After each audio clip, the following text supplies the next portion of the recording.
The translucent twilight sky reflected nothing over the cold February fields. The people inside their houses sleeping to the sounds of radiators or space heaters, the knocks, the buzz, the dry warmth of the inside. The doctor called out on the icy night to attend the birth of the child. Nearly crashed at the sudden curve.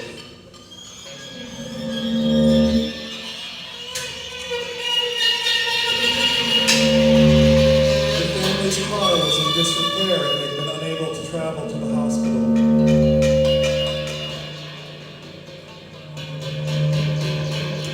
The soon-to-be older brother clutched his purple pillow tight and pulled his purple flannel sheets up to keep the night out. In the next room, the sound of a woman screaming.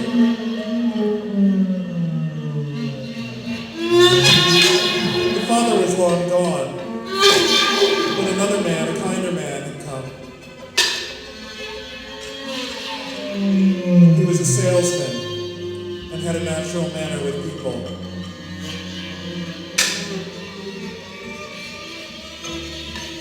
The doctor's knock on the door was abrupt and broke the electric buzz of the heating system momentarily.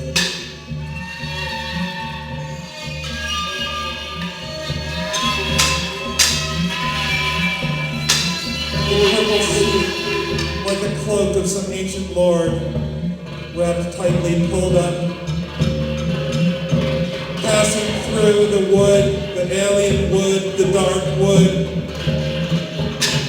that surrounded the citadel, opening and closing with its clasp bedecked with a semi-precious stone. The sound of the horse's hooves in the night, the cold night.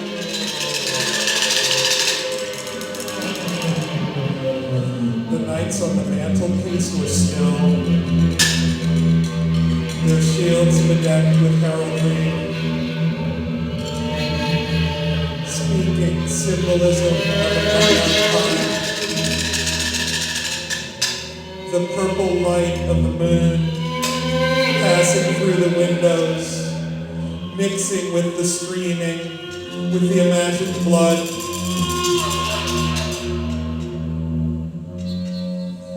The light through the crack under the door, like a voice, warning, like a warning voice. The cold pressing in through the windows.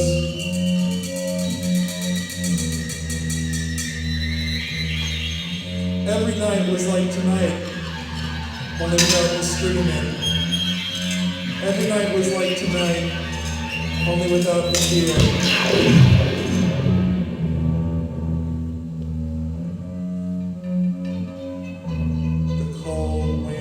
Outside shook the window lightly, adding a complex timbre to the buzz of the space heater across the room.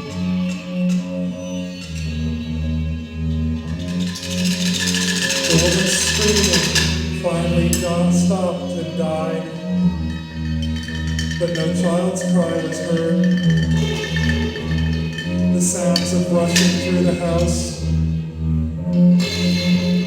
and then nothing.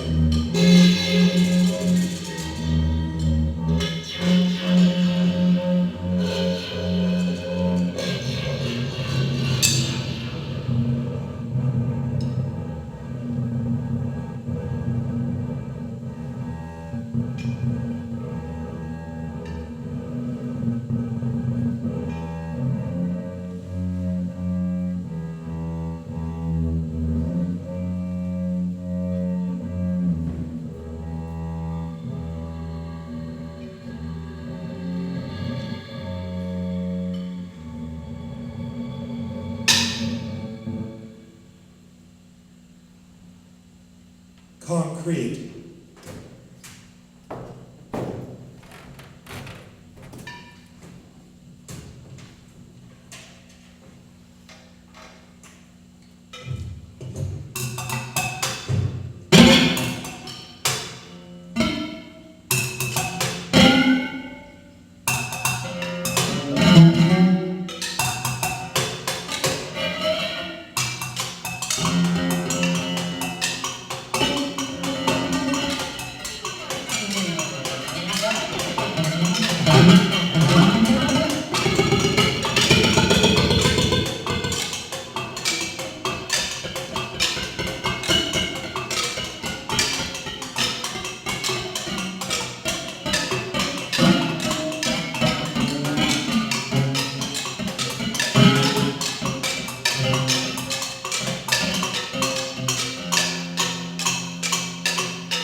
She liked the feel of something substantial in her hand, not warm flesh, dry and hard like wood. Stickball was her game. She never cared much for the boys, and the boys didn't care much for her. So she wandered to other neighborhoods looking for pickup games. The smells of the city as she passed through Chinatown, sickly rotten papaya,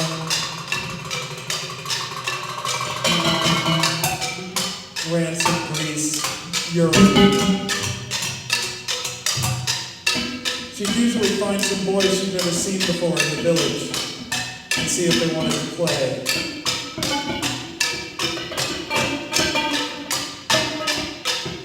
She thought to herself,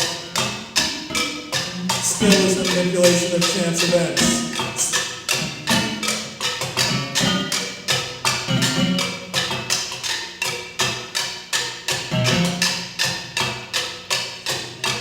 Later in life, she moved to Jersey City. During the days, she was a dog walker. By evening, she worked as a dominatrix with wealthy businessmen.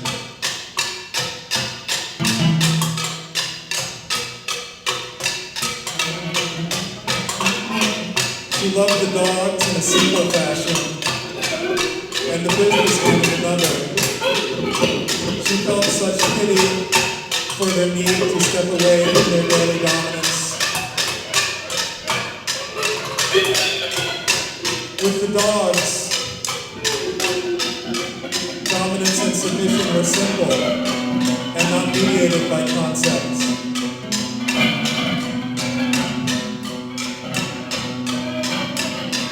In her free time, she would walk the streets of Jersey City, listening for the sound of balls hitting concrete.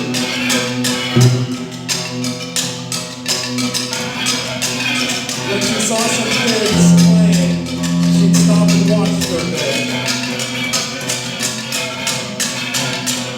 The irregular rhythm of the hits and the bounces, more beautiful than any normal rhythm you'd hear on the AM radio. Tune the radio to nothing and stare out the window all night long, unable to sleep, unable to dream.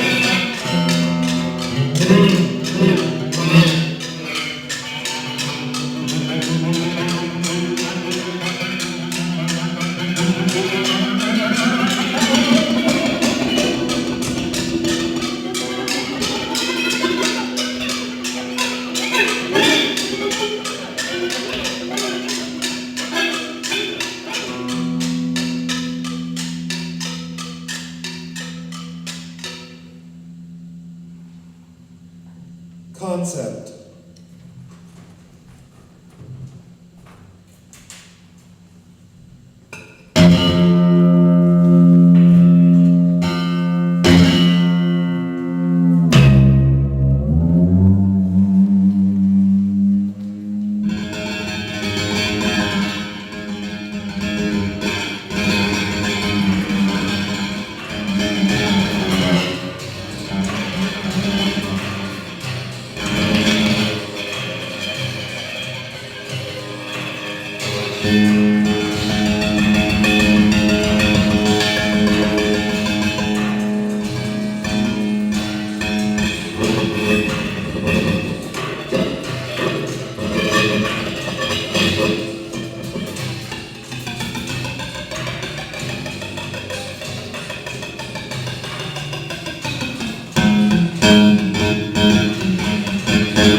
Returning to work from his subdivision,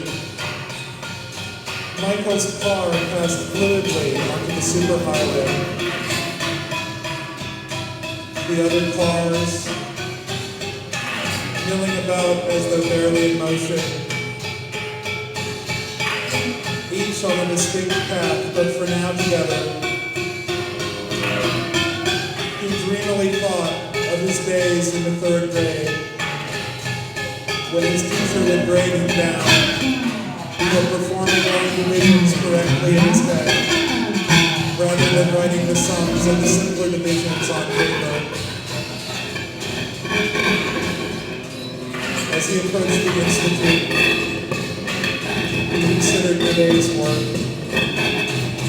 the categorization of product and its organization into an ontological hierarchy.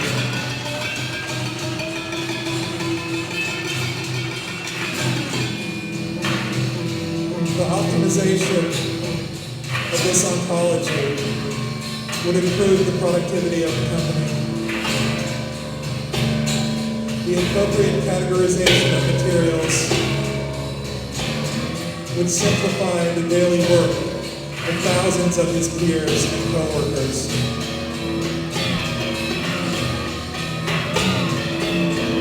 Michael was valued in the company, but not much spoken to. He would sit at his computer, reviewing lists of products, dividing them into groups, refining the groups, reconciling inconsistencies or cross-categorizations.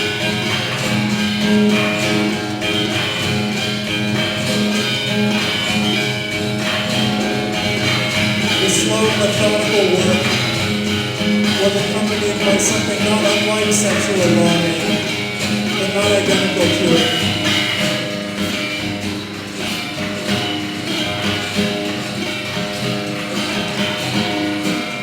Michael paused to consider the various types of liners used to make the interiors of cans non-reactive.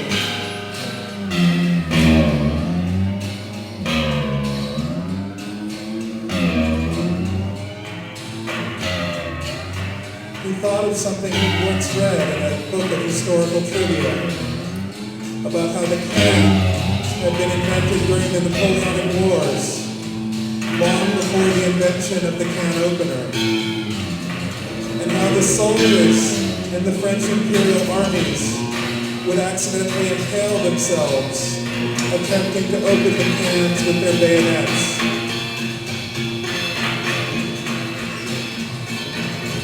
He thought of this every time he cut himself on the rough edge of a soup can. He opened them every day, living alone, with no one but his cat and the radio. His immaculately furnished modern apartment, the perfect correlate to his mind.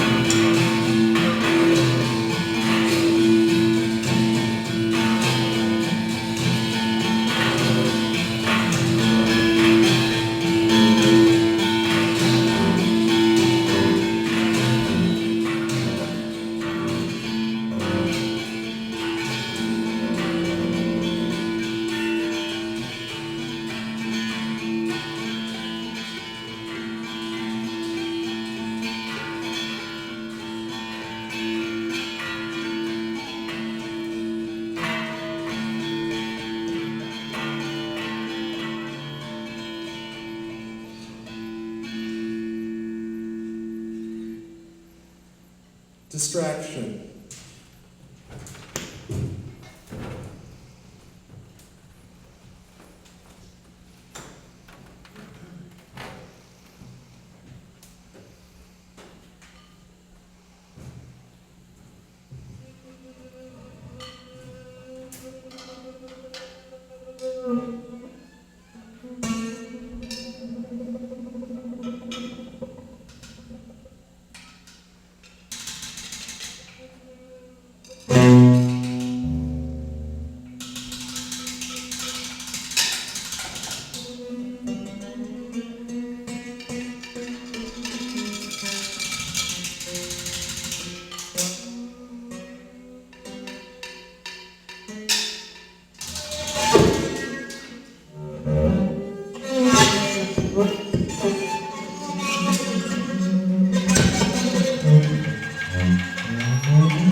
the lucky notes. Their eyes seemed unnatural, like a coin slide.